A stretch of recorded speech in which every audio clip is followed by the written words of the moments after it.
Now see, the first thing I'm going to do before I do anything is I want to try to suck this hinge over. Now what you could do is you could take some 8-penny galvanized nails and maybe put one there, angle it into the 2x4. You don't want to nail it straight because you're going to miss the 2x4, get onto the edge of where the sheetrock is, because you've got sheetrock, then you've got the 2x4. So you'd have to put it right in here. You could put one there and you could put one there and then whack it in there and then finish it off with a nail set, put a putty knife over it and, and hammer it. But then you've got those shown.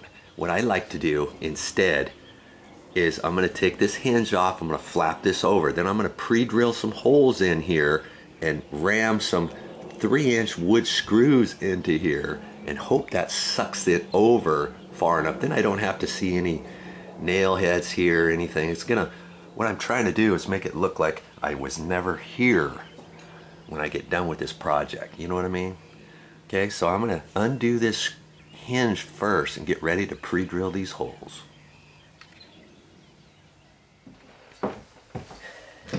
Yeah, I'm gonna try to do this with my drill. It's not a battery operated drill. It's one with the cord, so I gotta be real careful with this, just a touchy finger here, because I don't want to strip these screws or anything. Just do a little at a time. See? Anybody can do this project, all right?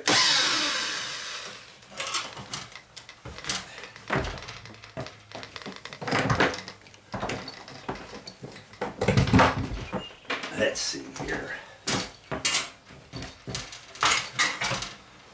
Take a small little screwdriver and just kind of try to loosen this out, because sometimes these are painted. You know what I mean? And if you're not watching it, you could goober up the hinge or around the edge right here. And that's the last thing I want to do. Start patching something. I'm going to just take my sheetrock knife. I'm going to zip it around here to free up any paint. You know, it looks pretty good, but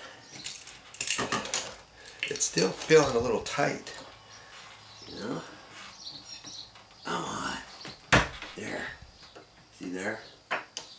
That's because the first person who painted this, they painted this and then they put the hinge on before this was cured all the way, because I can see lots of paint on the back side of this hinge. There's a tip for you. Just be careful, alright? Okay. So now what I'm going to do is I'm going to drill a couple holes. And I don't want to get too close to the outside edge. There's half an inch is your sheetrock, sometimes 5/8. Okay, so I want further than that, and I'm going to kind of put them in at an angle. I'm going to put one down low, I'm going to put one up high. Okay, I'm going to try that. If I have to, I can put a third one in there. Okay. I don't really have to get a set. This is like just an ice pick, and I can use that kind of like a scratch awl. Now, before I ram those in, I'm going to take a drill bit and I'm going to pre-drill these before I put the screws in. And I've got some screws, and these are wood screws. You see how long this is? Let's see here. That's pretty long. I'd say that's probably, let's see, I'm going to say it's 3-inch. Yeah, see? 3-inch long, and these are wood screws because they have coarse threads. And it's got a flat head on there, you know, like that.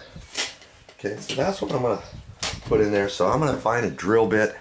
What I have to do is I need to find a drill bit just a hair smaller than this. Extend it out far enough in my drill so I can drill it in. I don't necessarily have to use a drill bit that goes all this way. Maybe if the drill goes in yay far, you know what I mean, then I can drive this home. Okay, be right back. Okay, I found some drill bits, and I got a small one, a 3/32. Now this one will work. See how it's a little bit bigger than the threads? You line that up. And I could use that, but this is the next size of my drill bit set. It's a 7/64. Okay, and that's still smaller than the threads. I don't want to get it too close to the threads because then I defeat the purpose. Okay, I think I'm going to use that. And the reason why I'm going to use that drill bit is because you see how it's a little bit longer than this drill bit, and see it's still short. If I used this smaller one, and you see I've got to put it in the drill, so I'm only going to have that much going into the wood. That's a long ways to drive this into a 2x4, especially if those 2x4s are 20 years old or something. I could strip the head off, I could snap this off. These, believe it or not, you can snap off a screw, and I've done it before. If it doesn't go in all the way, then you're defeating the purpose. Okay, I'm going to take that and I'm just going to catch the tip of this. I don't want to push it in all the way into my chuck of the drill, because then it's going to be even shorter. So I'm going to catch just the tip, do the best I can, make sure it's still snug. Okay, and then I'm going to drill those holes.